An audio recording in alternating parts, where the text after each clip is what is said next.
వీటెన్ news కి స్వాగతం. బులెటిన్ల ముందుగా హెడ్లైన్స్ చూద్దాం. టీటీడీ మాజీ చైర్మన్ వైఎస్ఆర్సీపీ రాష్ట్ర అధికార ప్రతినిధి భూమన కరుణాకర్ రెడ్డి ప్రెస్ మీట్. కనిగిరిలో రిలయన్స్ సిబిజీ ప్లాంట్ నిర్మాణానికి శంకుస్థాపన చేసిన మంత్రి నారా లోకేష్.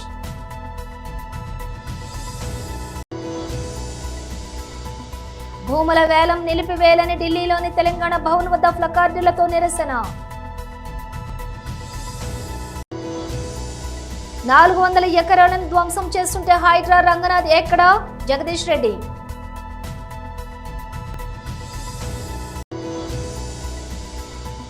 శ్రీవారిని దర్శించుకున్న ముఖేష్ అంబానీ తనయుడు ఆకాష్. ఇక డీటెయిల్స్ చూస్తే టీటీడీ మాజీ చైర్మన్ వైఎస్ఆర్సీపీ రాష్ట్ర అధికార ప్రతినిధి భూమన కరుణాకర్ రెడ్డి ప్రెస్ మీట్ నిర్వహించారు. జరుగుతున్నటువంటి అరాచకాలు, అఘాయిత్యాలు, అసాంఘిక కార్యక్రమాలు కొల్లలుగా అది నిత్య కళ్యాణం, పచ్చతోరణం లాంటి స్థాయికి కొండను వీళ్ళ అలసత్వం కారణంగానో వీళ్ళ అనుమతి కారణంగానో కొండ మీద ఇలాంటి సంఘ వ్యతిరేక కార్యక్రమాలు ఒక పక్క, తిరుమల పవిత్రతను దెబ్బతీసే విధంగా సాక్షాత్తు అధికారులే వ్యవహరిస్తున్నటువంటి తీరు మరో రకంగా విరాజిల్లుతున్నాయి. సాంబశివరావు అనేటువంటి ఒక లోకేష్ గారి పిఏ, ఆయన గారు పిఎస్ టు సిఎంఓ అన్న పేరుతో ప్రతిరోజు దాదాపు 10 నుంచి 12 ఉత్తరాలు పంపిస్తూ వాటికంతా కూడా విఐపి దర్శనాలు ఏర్పాట్లు చేస్తూ ఇంకా అనేక రకాలైనటువంటి సేవా దర్శనాలన్నీ కూడా ఏర్పాటు చేయటం అన్నది చాలా రెడ్ హ్యాండెడ్గా దొరకటం జరిగింది. అంటే ఒక మంత్రికే రోజుకు ఒక లెటర్కు మించి 6 మందికి మించి దర్శనం ఇవ్వము అని ప్రకటించినటువంటి కూటమి ప్రభుత్వంలో నారా లోకేష్ గారు అనేటువంటి ఒక మంత్రి పిఏ పిఎస్ టు సిఎంఓ అన్న పేరుతో రోజుకు 10 నుంచి 12 లెటర్లు దర్శనానికి పంపిస్తున్నారంటే, మా కాలంలో ఏమో విపరీతమైనటువంటి విఐపి దర్శనాలు చేసినారు అని చంద్రబాబు నాయుడు గారు, పవన్ కళ్యాణ్ గారు మాట్లాడినారు. ఈ రోజున మా కాలంలో 4000 నుంచి 5000 దర్శనాలకు లోపే మేము దర్శనాలు విఐపీలకు ఏర్పాటు చేస్తే ఈ రోజున 6000 నుంచి 7500 మందికి పైగా అనునిత్యము కూడా వీళ్ళు విఐపి దర్శనాలని ఏర్పాటు చేస్తున్నారు. అందులో కూడా వీళ్లకు కావలసినటువంటి, వీళ్లకు సేవ చేసినటువంటి వాళ్ళకే ఈ విఐపి సిఫార్సు దర్శనాలను చేస్తున్నారు. అంటే ఎంత అరాచకంగా వ్యవహరిస్తున్నారు ఒక దర్శనాల విషయంలోనే అని చాలా స్పష్టంగా దీన్ని బట్టి చూస్తే అర్థమవుతుంది. దానికి తోడు చంద్రబాబు నాయుడు గారు ఈ రోజున తిరుమల ప్రక్షాళనకు సంబంధించి టీటీడీ చైర్మన్ గారిని, ఎగ్జిక్యూటివ్ ఆఫీసర్ గారిని, అలాగే అడిషనల్ ఈఓ గారిని, వీళ్ళ ముగ్గురితో కూడా ఓ సమీక్షా సమావేశం నిర్వహిస్తున్నారు. ఏం ప్రక్షాళన గురించి? వీళ్ళు చేస్తున్నటువంటి ప్రక్షాళన ఏంది? ఈ 10 నెలల కాలంలో మీరు కొండ మీద మీ పాలన వలన ఇన్ని తప్పులు కావు. ఒకవైపున టూరిజంని డెవలప్ చేయడానికి బోటింగ్ వ్యవహారం కానీ, దాని మీద మాట్లాడినటువంటి అటవీ శాఖ అధికారి ఇక్కడ చట్ట వ్యతిరేక కార్యక్రమాలు జరుగుతున్నాయని చెప్పటం కానీ, అంటే చట్ట వ్యతిరేక కార్యక్రమాలు జరుగుతున్నట్టే కదా. ఇప్పటి వరకు 4 సార్లు అక్కడ ఎర్రచందనాన్ని పట్టుకున్నారు కొండ మీద.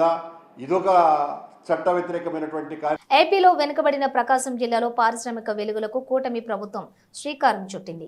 ప్రకాశం జిల్లా కనిగిరి నియోజకవర్గం పీసీపల్లి మండలం దివాకరపల్లి గ్రామ సమీపంలో రిలయన్స్ న్యూ ఎనర్జీ సంస్థ ఏర్పాటు చేయనున్న ఇంటిగ్రేటెడ్ కంప్రెస్డ్ బయోగ్యాస్ ప్లాంట్ కు విద్యా ఐటీ శాఖల మంత్రి నారా లోకేష్ ఈరోజు శంకుస్థాపన చేశారు.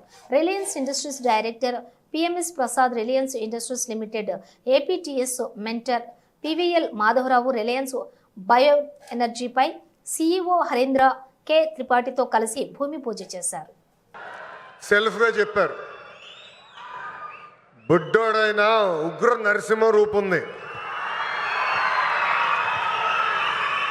నేనేమైనా హామీ మర్చిపోతే నన్ను వదిలిపెట్టుకున్న వెంటాడిన ఉగ్ర నరసింహారెడ్డి గారు, గౌరవ కలెక్టర్ గారు తమిన అన్సారియా గారు, గౌరవ చీఫ్ సెక్రటరీ విజయానంద్ గారు, నాకు కుటుంబ సమానమైన పిఎంఎస్ ప్రసాద్ అందరికీ నా హృదయపూర్వక నమస్కారాలు.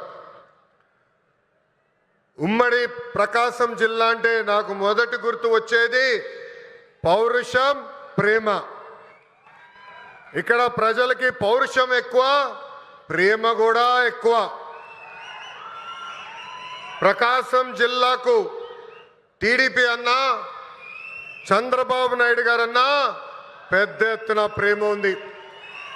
2019లో ఎదురుగాలి ఉన్నా మీరు 4 శాసనసభ్యుల్ని తెలుగుదేశం పార్టీలో గెలిపించారు. 2024 ఎన్నికల్లో 10 సీట్లు తెలుగుదేశం పార్టీని గెలిపించారు. యువగలం పాదయాత్ర చేసినప్పుడు ఇక్కడ ప్రజల కష్టాలు నేరుగా నేను చూశాను. ప్రకాశం జిల్లాలో యువగలం ఒక ప్రభంజనంగా నడిచింది. వాస్తవంగా ఆంధ్ర రాష్ట్ర చరిత్రలో మార్పు మొదలైందంటే అది 2022లో ప్రకాశం జిల్లాలో జరిగిన తెలుగుదేశం పార్టీ మహానాడని సభాముగా తెలుపుతున్నా. నేను ఆ రోజే చెప్పా, మీరు నా పైన చూపించిన ప్రేమకు రెండింతలు తిరిగి నేను మీకోసం పని చేస్తానని. నేను ఆ రోజే చెప్పా, ప్రకాశం జిల్లా నా గుండెల్లో పెట్టుకుని అభివృద్ధి చేస్తానని. 2014లో రాష్ట్ర విభజన జరిగింది. కట్టుబట్టలతో మెడబట్టి మన అందరినీ బయటికి గెంటేశారు. ఆ కట్టుబట్టలతో మన ప్రయాణం ప్రారంభించాం. ఆనాడు అందరి ఆమోదంతో అమరావతియే మన రాజధానిగా ప్రకటించుకున్నాం. ఒకే రాజధాని అభివృద్ధి వికేంద్రీకరణ నినాదంతో మన ప్రభుత్వం పనిచేసింది. అనంతపురానికి ఆటోమోటివ్ కంపెనీలు తీసుకొచ్చాం. చిత్తూరు కడప జిల్లాకి ఎలక్ట్రానిక్స్ కంపెనీలు తీసుకొచ్చాం. కర్నూలు జిల్లాకి విద్యుత్ సోలార్ కంపెనీలని తీసుకొచ్చాం.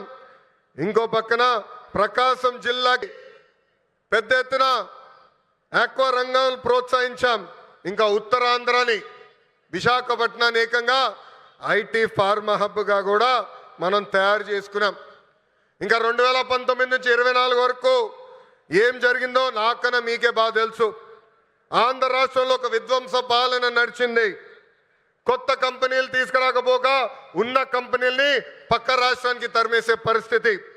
ఒక లూలు, అమర్ రాజా, హెచ్ఎస్బిసి లాంటి సంస్థల దగ్గర నుంచి చివరి జాకీ కంపెనీ దగ్గర నుంచి కూడా వాటాలు ఇవ్వలేదని వాళ్ళని తరిమేసే పరిస్థితి మనందరం చూసాం.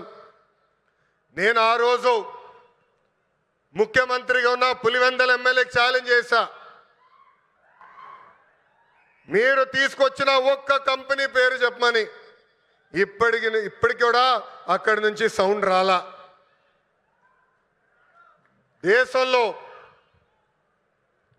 దేశంలో ఎప్పుడు జరిగిన విధంగా నేను పాదయాత్ర చేశా.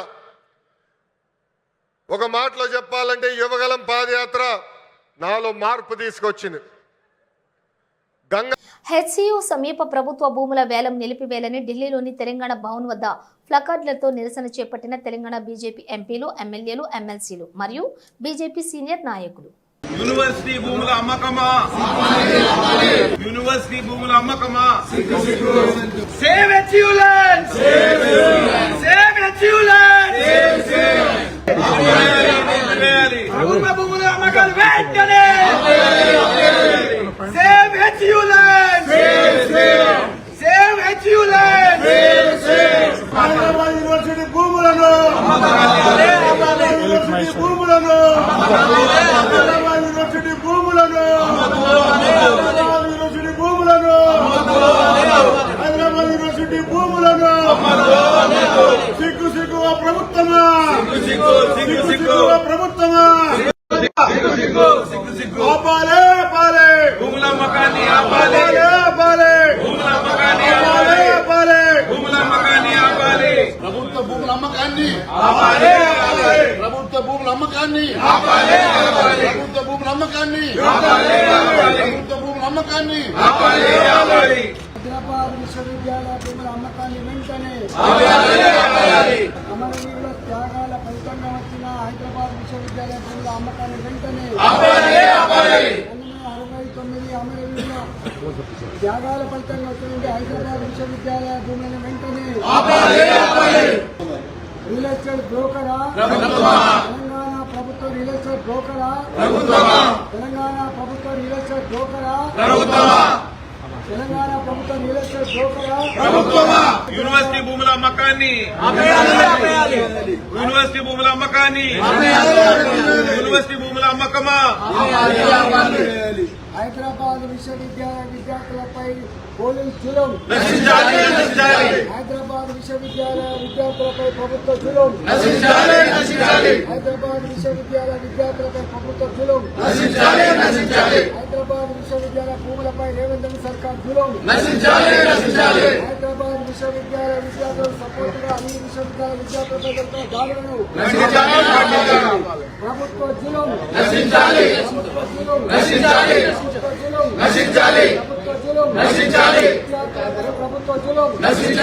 విద్యార్థులపై ప్రభుత్వ జులుం We want justice. We want justice. We want justice. కంచ గచ్చిబౌలి ప్రాంతంలోని 400 ఎకరాల భూమిని ప్రభుత్వం ధ్వంసం చేస్తుంటే హైడ్రా కమిషనర్ రంగనాథ్ ఎక్కడకు వెళ్లారని BRS senior MLA Jagadish Reddy ప్రశ్నించారు. హెచ్సియు పరిధిలో 3 చెరువులు ఉన్నాయని, చెరువులను కాపాడతామని చెబుతున్న హైడ్రా ఎక్కడకు వెళ్లిందని ప్రశ్నించారు. కేసీఆర్ హరితహారం చేస్తే రేవంత్ రెడ్డి హరిత సంహారం చేస్తున్నారని ఆయన ఆగ్రహం వ్యక్తం చేశారు. ప్రభుత్వం తీరుతో ఆ ప్రాంగణంలోని జంతువులు చిత్రహింసలకు గురవుతున్నాయని ఆవేదన వ్యక్తం చేశారు. విద్యార్థులు న్యాయం కోసం పోరాటం చేస్తున్నారని అన్నారు. బీజేపీకి చిత్తశుద్ధి ఉంటే అధికారులతో మాట్లాడి పోలీసులను అడ్డుకోవచ్చని స్పష్టం చేశారు. ఈ భూముల వ్యవహారంపై బీజేపీ, కాంగ్రెస్ కలిసి నాటకం ఆడుతున్నాయని ఆరోపించారు. కేంద్ర మంత్రులు కిషన్ రెడ్డి, బండి సంజయ్లకు చిత్తశుద్ధి ఉంటే హైదరాబాద్ కేంద్రీయ విశ్వవిద్యాలయంలోకి పోలీసులు రాకుండా అడ్డుకోవచ్చని వ్యాఖ్యానించారు. డ్రోన్ కెమెరాలతో జేసీబీ వీడియోలో తీసిన 5 విద్యార్థులను అరెస్ట్ చేశారని ఆయన మండిపడ్డారు. దుర్మార్గంగా ఈ రాష్ట్ర ప్రభుత్వం లాఠీచార్జ్ చేయడాన్ని బీఆర్ఎస్ పార్టీగా మేము తీవ్రంగా ఖండిస్తూ ఉన్నాం. ఈ ప్రభుత్వం చాలా దుర్మార్గంగా వ్యవహరిస్తూ ఉంది. రాష్ట్ర ప్రజల్ని ముందుగా ప్రతిపక్ష పార్టీ కార్యకర్తలు, బీఆర్ఎస్ పార్టీ కార్యకర్తల పైన, ఆ తర్వాత ప్రజల కోరికలను వ్యక్తీకరిస్తూ ప్రజల ఆలోచనలను ప్రతిబింబజేస్తున్న సోషల్ మీడియా వర్కర్లపైన, మీడియా ప్రతినిధులపైన, ఏ రైతుల భూములను లాక్కుంటుందో తిరుగుబాటు చేసిన రైతులపైన దుర్మార్గంగా కేసులు పెట్టి అరెస్ట్ చేసి జైలుకు పంపుతూ లాఠీచార్జీలు చేసి ఏ రకంగా హింస పెడుతుందో, చివరికి ఏ విద్యార్థులు, ఏ యువత మద్దతుతోనైతే అధికారంలోకి వచ్చిందో ఇవాళ ఆ విద్యార్థుల్ని కూడా దుర్మార్గంగా లాఠీచార్జ్ చేసి అనేక మందికి గాయాల పాలై అరెస్ట్ చేసి ఇవాళ పోలీస్ స్టేషన్లో నిర్బంధించడాన్ని మేము తీవ్రంగా ఖండిస్తూ ఉన్నాం. ఇందులో బాధాకరమైన విషయం ఏంటంటే, వాస్తవానికి హైదరాబాద్ సెంట్రల్ యూనివర్సిటీ రావడమే 69 విద్యార్థుల పోరాట ఫలితంగా వచ్చింది. 1969 నాటికే తెలంగాణకు అన్యాయం జరుగుతుందని, ఉద్యోగాల్లో, చదువుల్లో అన్నిట్లో నష్టం జరుగుతుందని ఏదైతే పోరాటం ప్రారంభమైందో మా తెలంగాణ మాకు కావాలని, ఆ పోరాటం నుంచి మరలి పక్కదారి పట్టించడం కొరకు ఆనాడు కేంద్ర ప్రభుత్వం తప్పని పరిస్థితులలో ఇచ్చిన యూనివర్సిటీ ఇది Hyderabad central university of Hyderabad అంటాం. దురదృష్టం ఏంటంటే, ఏ ఉద్యమ ఫలితంగా, విద్యార్థి ఉద్యమ ఫలితంగా వాళ్ళు సాధించుకున్నారో ఇవాళ మళ్ళీ అదే యూనివర్సిటీని కాపాడుకోవడం కొరకు మరొకసారి ఆ విద్యార్థులు త్యాగాలకు పాల్పడాల్సిన పరిస్థితి వచ్చింది. లాఠీ చార్జీలకు గురై కేసుల పాలు కావాల్సిన పరిస్థితి వచ్చింది. ఇవాళ ఆనాడు అదే కాంగ్రెస్, ఈనాడు అదే కాంగ్రెస్. కాంగ్రెస్ అంటేనే కేసులు, కాంగ్రెస్ అంటేనే లాఠీ చార్జీలు, కాంగ్రెస్ అంటేనే జైళ్ళు అనేది మరొకసారి నిరూపించుకుంది వాళ్ళ కాంగ్రెస్ ప్రభుత్వం, దాని నాయకుడు రాహుల్ గాంధీ కూడా. ఇంకా దుర్మార్గం ఏంటంటే దీంట్లో మంత్రులు నిన్న కలియుగ ప్రత్యక్ష దైవం తిరుమల శ్రీ వెంకటేశ్వర స్వామి వారిని రిలయన్స్ ఇండస్ట్రీస్ అధినేత ముఖేష్ అంబానీ పెద్ద కుమారుడు ఆకాష్ అంబానీ దర్శించుకున్నారు. ఈ రోజు ఉదయం వీఐపీ విరామ సమయంలో ఆయన స్వామివారిని దర్శించుకున్నారు. ఉదయం ఆలయానికి చేరుకున్న ఆకాష్కు అధికారులు స్వాగతం పలికారు. దర్శనం అనంతరం రంగనాయకుల మండపంలో అర్చకులు వేదాశీర్వచనం చేశారు. స్వామివారి తీర్థ ప్రసాదాలు, చిత్రపటాన్ని అందజేశారు. శ్రీవారి దర్శనం అనంతరం ఆకాష్ అంబానీ తిరుమలలోని ఎస్వి గోశాలను సందర్శించారు. గోపూజ చేసి గోమాతకు దాన అందించారు. మెదక్ జిల్లా ఎమ్మెల్యే మైనంపల్లి రోహిత్ రామాయంపేటని ఇంకా అభివృద్ధి చేస్తారని ఆయన హామీ ఇచ్చారు. రామాయంపేట మాటల్లో కాదు, అభివృద్ధి చేతల్లో చూపిస్తాం. ఎమ్మెల్యే ఎన్నికల ముందు ఇచ్చిన హామీ కన్నా ఎక్కువ అభివృద్ధి చేస్తున్నామని మెదక్ ఎమ్మెల్యే మైనంపల్లి రోహిత్ రావు అన్నారు. రామాయంపేట మండల కేంద్రంలోని పలు అభివృద్ధి కార్యక్రమాలకు శంకుస్థాపన చేసిన అనంతరం ఆయన మాట్లాడుతూ రామాయంపేట మండలంలోని 200 కోట్ల రూపాయలతో ఇంటిగ్రేటెడ్ స్కూల్ నిర్మాణం చేపడుతున్నామని, మున్సిపాలిటీ అభివృద్ధికి కృషి చేస్తామని తెలిపారు. ఎన్నడూ లేని విధంగా అభివృద్ధి కార్యక్రమాలు చేపడుతున్నామన్నారు. రామాయణపేట్ పట్టణ మరియు మండల ముఖ్య నాయకులకు, నా ముందున్నటువంటి ప్రింట్ అండ్ ఎలక్ట్రానిక్ మీడియా సోదరులకు, నా ముందున్నటువంటి మహిళా సోదరుమణులకు, వేదిక మీద ఉన్నటువంటి ఇతర ముఖ్య నాయకులకు, నా ముందున్నటువంటి మీ అందరు కూడా పేరు పేరున మనస్ఫూర్తిగా హృదయపూర్వకంగా నమస్కారాలు తెలియజేసుకుంటా ఉన్నా. మరి ఇంతకుముందు నేను రామాయణపేట్ పట్టణంలో పర్యటిస్తున్నప్పుడు మరి ప్రజలందరూ కూడా చెప్తా ఉన్నారు, 10 ఏళ్ళు మనం ఎవరు పట్టించుకోలేదు సార్, కనీసం ఈ రోడ్డు కూడా వేయలేదు, మీరు మరి వచ్చిన సంవత్సరం లోపలనే మేము అడగకుండానే వచ్చి మరి శంకుస్థాపన చేసి మరి పనులన్నీ కూడా ప్రారంభిస్తూ ఉన్నారని చెప్పి ప్రజలందరూ కూడా అభినందిస్తూ ఉన్నారు. మరి ఇదే కాదు, బ్రహ్మాండంగా భవిష్యత్తులో ఇంకా మంచి మంచి సేవా సంక్షేమ కార్యక్రమాలు, అభివృద్ధి కార్యక్రమాలు చేసుకుంటూ ముందుకు పోతామని చెప్పి మీ అందరు కూడా ఇంకొకసారి పేరున మాటిస్తూ, మరి అదే కాదు రామాయణపేట్ పట్టణం మండల్ 2 కలిపి దాదాపు 20 నుంచి 30 కోట్ల రూపాయలు మరి ఒక సంవత్సరం లోపలనే మనం పనులు ప్రారంభించుకోవడం జరిగింది అని తెలియజేసుకుంటా ఉన్నాం. ఇవాళ ప్రత్యేకంగా దాదాపు 14,50,00,000 రూపాయలతోటి పనులు ప్రారంభించుకుంటా ఉన్నాం. అదే కాదు, మన ప్రజల ప్రభుత్వం కాంగ్రెస్ ప్రభుత్వం వచ్చినాక మరి మా పేద కుటుంబ సభ్యులందరూ కూడా మంచిగా సన్నబియ్యం తినాలని చెప్పి మరి వాళ్ళ సన్నబియ్యం కూడా మరి ప్రారంభించుకుంటా ఉన్నామని చెప్పి మీ అందరు కూడా తెలియజేసుకుంటా ఉన్నాం. అదే కాదు, మరి రామాయణపేట్ మండలికి, మరి రామాయణపేట్ పట్టణానికి మరి దాదాపు 20 నుంచి 25 ఎకరాలలో 200 కోట్ల రూపాయలతోటి మరి స్కూల్ ని కూడా తేవడం జరిగింది అని చెప్పి తెలియజేసుకుంటా ఉన్నాం.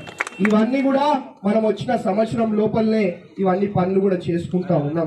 నేను ఎప్పుడు కూడా చెప్తా, ఎన్నికల ముందు ఒకటి, ఎన్నికల తర్వాత ఒకటి మాది మా పద్ధతి కాదు. ఏదున్నా ఎన్నికల ముందు ఏదైతే మాట ఇచ్చినామో దానికన్నా ₹1 ఎక్కువనే చేస్తాం తప్ప తక్కువ చేయము అని చెప్పి తెలియజేసుకుంటా ఉన్నాం. కాబట్టి మరి అదే కాదు, ఇక్కడ ఉన్న మన ఏడుపాయల అమ్మవారి ఆలయాన్ని కూడా మరి బ్రహ్మాండంగా అభివృద్ధి చేసుకుంటా ఉన్నాం. మెదక్ చర్చిని కూడా బ్రహ్మాండంగా అభివృద్ధి చేసుకుంటా ఉన్నాం. ఇవన్నీ కూడా మీ కళ్ళ ముందే మరి అభివృద్ధి కనిపించే విధంగా మేము పనిచేస్తామని చెప్పి మీ అందరు కూడా మరి మాటిస్తూ, గత 10 ఏళ్లలో మనం ఏం కోల్పోయినాం, ఈ సంవత్సరంలో మనం ఏం చేసినాం అనేది మరి మీ కళ్ళ ముందే కనిపించే విధంగా మేము పనిచేస్తామని చెప్పి మీ అందరు కూడా ఇంకొకసారి పేరున మనస్ఫూర్తిగా హృదయపూర్వకంగా ధన్యవాదాలు, అభినందన తెలియజేసుకుంటూ మరి ముగిస్తా ఉన్నాను. జై కాంగ్రెస్, గట్టిగా జై కాంగ్రెస్. నాకు ఇతర ప్రోగ్రాంలు ఉన్నాయి కాబట్టి తొందరగా వెళ్ళిపోతా ఉన్నా, ఎవరు కూడా మరి ఏం అనుకోవద్దని చెప్పి తెలియజేసుకుంటూ ముగిస్తా ఉన్నా. Thank you. పీడీఎస్యూలో మరియు ఎస్ఎఫ్ఐ నాయకుల ఆధ్వర్యంలో 400 ఎకరాల సెంట్రల్ యూనివర్సిటీ భూమిని కాంగ్రెస్ ప్రభుత్వం వేలం వేస్తుందని అడ్డుకోవడానికి వెళ్లిన విద్యార్థి సంఘం నాయకులను లాఠీచార్జ్ చేయటం, ఆడవారిని కూడా చూడకుండా జుట్లు పట్టుకుని లాగటం అప్రజాస్వామికమని నిరసిస్తూ ఇందులో భాగంగా భద్రాచలం మారుతి కళాశాల వద్ద నర్సింగ్ విద్యార్థులతో కలిసి పీడీఎస్యూ మరియు ఎస్ఎఫ్ఐ నాయకులు రేవంత్ రెడ్డి దిష్టిబొమ్మ దగ్ధం చేశారు. దీనిలో భాగంగా వారు మాట్లాడుతూ, కాంగ్రెస్ ప్రభుత్వం రాకముందు బీఆర్ఎస్ ప్రభుత్వం ఉన్నప్పుడు భూములు వేలంపాట జరుగుతుంటే వ్యతిరేకించిన కాంగ్రెస్ నాయకులు అధికారంలోకి రాగానే ప్రస్తుతం ఏం చేస్తున్నారని వారు అన్నారు. అంతేకాకుండా భూములను వేలంపాట ఆపకుంటే రాష్ట్ర వ్యాప్తంగా విద్యార్థి సంఘాలంతా ఏకమై పోరాటాలను ఉధృతం చేస్తామని హెచ్చరించారు.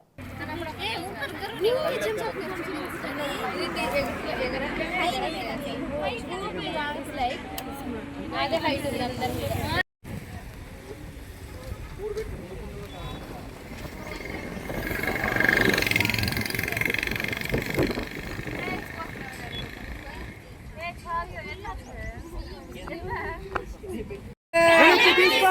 ఏలంపాటకు వేసిన భూములు వెంటనే ఏలంపాటకు వేసిన భూములు వెంటనే అమ్మాయిలపై జరుగుతున్న దాడులను అమ్మాయిలపై జరుగుతున్న దాడులను పోలీసుల మొండి వైఖరి పోలీసుల మొండి వైఖరి పోలీసుల మొండి వైఖరి అమ్మాయిల పట్ల అమ్మాయిల పట్ల ప్రభుత్వం ఉండి వైఖరి అమ్మాయిల పట్ల మా ప్రభుత్వం ఉండి వైఖరి సీఎం సీఎం సీఎం వెనక్కి తీసుకోవాలి హైదరాబాద్ సెంట్రల్ యూనివర్సిటీ భూములను వెనక్కి తీసుకోవాలి హైదరాబాద్ సెంట్రల్ యూనివర్సిటీ భూములను సీఎం సీఎం సీఎం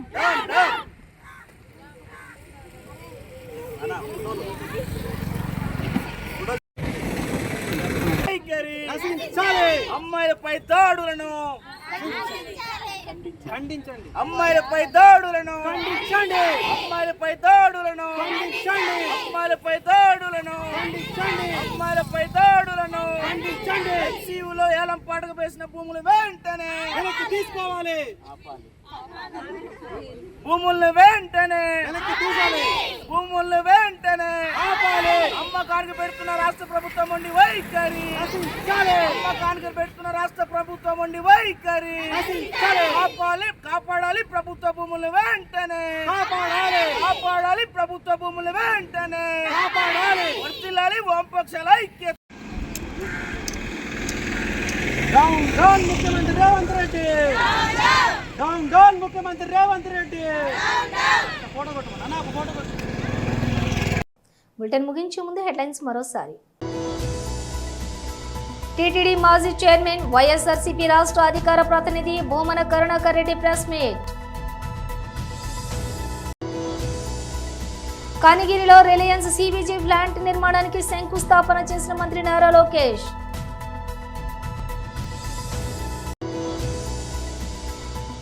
భూముల వేలం నిలిపివేయాలని ఢిల్లీలోని తెలంగాణ భవన్ వద్ద ప్లకార్డులతో నిరసన. 400 ఎకరాలను ధ్వంసం చేస్తుంటే హైడ్రా రంగనాథ్ ఎక్కడా? జగదీష్ రెడ్డి.